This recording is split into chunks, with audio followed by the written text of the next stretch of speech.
بسم الله الرحمن الرحیم.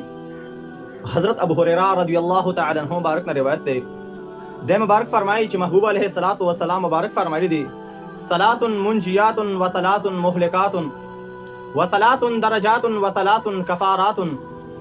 دے مبارک فرمائی چې جانان مبارک فرمایلی دي چې درې کارونه داسې دي چې هغه منجیات خلاصون کې دي، یعنی انسان لره خلاصې ورکوي، او درې کارونه داسې دي چې مهلکات هغه هلاکون کی دي، و ثلاث درجات او درې درجې ورکون کی دي، و ثلاث کفارات او درې رجون کی د ګناهونو دي.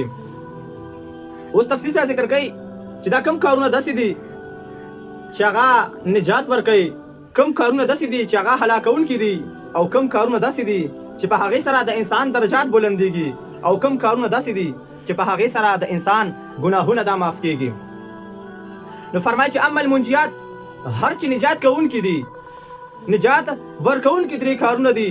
فخشیت الله، نو اول نمبر د رب العزال نه یره ده، یعنی نجات ورکوونکي کارونه نه د ټولو نه اول د رب العزال نه یره ده، چې دا انسان به د رب العزال نه یریږي، د ده په زړه کې به د رب العزال یره پرته وي، فی السر والعلانیه، په پټ او په ښکاره دواړه حالتو کې. یعنی دا نه چې کله دی ښکاره وي د خلکو په مخ کې وي، او دی بیا د خلکو د وجې نه هغه ګناه نه ځان بچ کوي، او چې کله ځان لشي نو بیا په ګناه باندې ورځي. نه، که څوک وي او که نه وي، که ښکاره وي او که پټ وي، نو د رب العزال نه یره.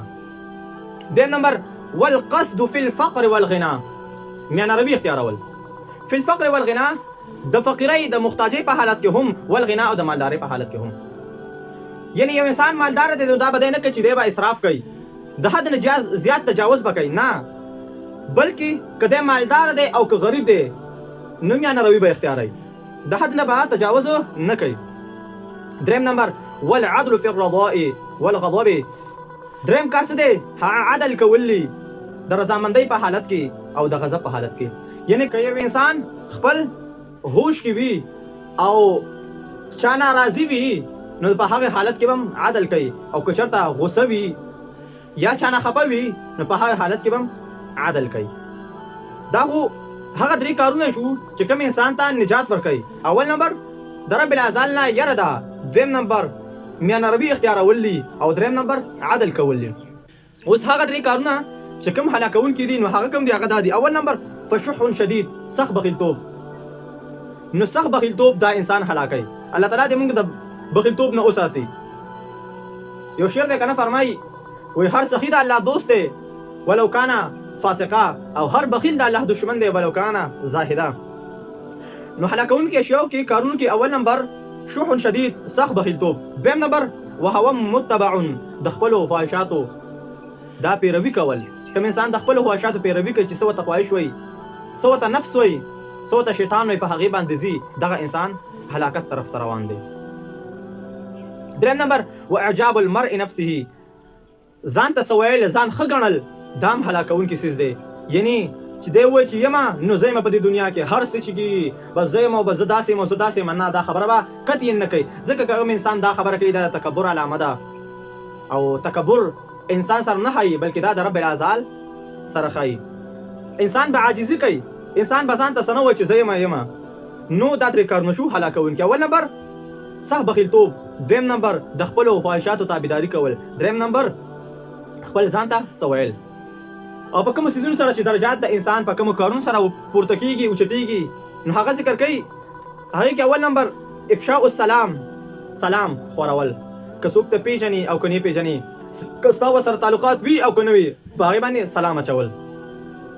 په لاره ځې، څوک دله په لاره مخې ته درلې، سلام پې واچوه.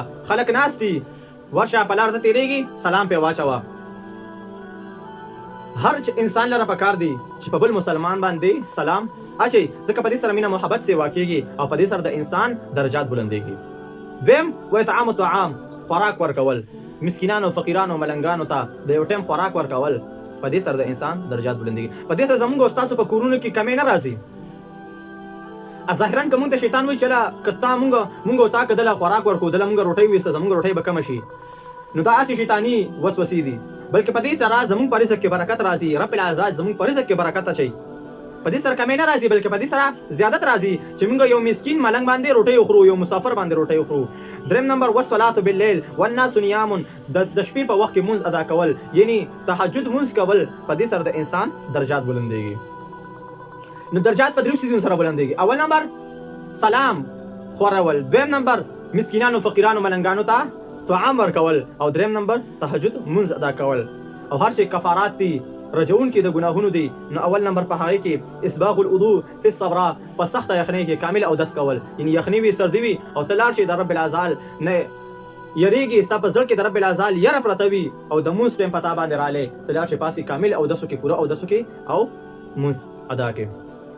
دویم ونقل الاقدام الى الجماعات، پیاده تلل جماعاتو ته یعنی د جمع منځونو ته تګ، دې سره رب العزال ستا ګناهونه رجوي. او دریم نمبر و انتظار الصلاة بعد الصلاة، انتظار د یو مونځ نه بعد د بل مونځ کول، په دې سره د انسان درجات بلندېږي. یعنی یو مونځ دو ادا کو، نو په دې انتظار کې دی چې اوس په د بل مونځ وخت داخل شي، او چې څرنګه د بل مونځ وخت داخل شي زه به د رب العزال د حکم تعمیل کوم، د هغې تکمیل به کوم، او د رب العزال په حکم باندې به زه عمل کوم، یعنی زه به د دویم مونځ ادا کوم. نو په دغه باندې چې کله دا انسان عمل کوي په دې دریو کارونو باندې، اول نمبر څه دی اودس کول، کامل اودس، دویم نمبر جمع ته تګ دی، او دریم نمبر انتظار د یو مونځ نه د بل مونځ پورې انسان انتظار کوي چې دا به کله د بل مونځ ټایم راځي چې زه د رب العزال د حکم تعمیل وکم، چې زه مونځ ادا کم، د اهمه فریضه سرانجام کم.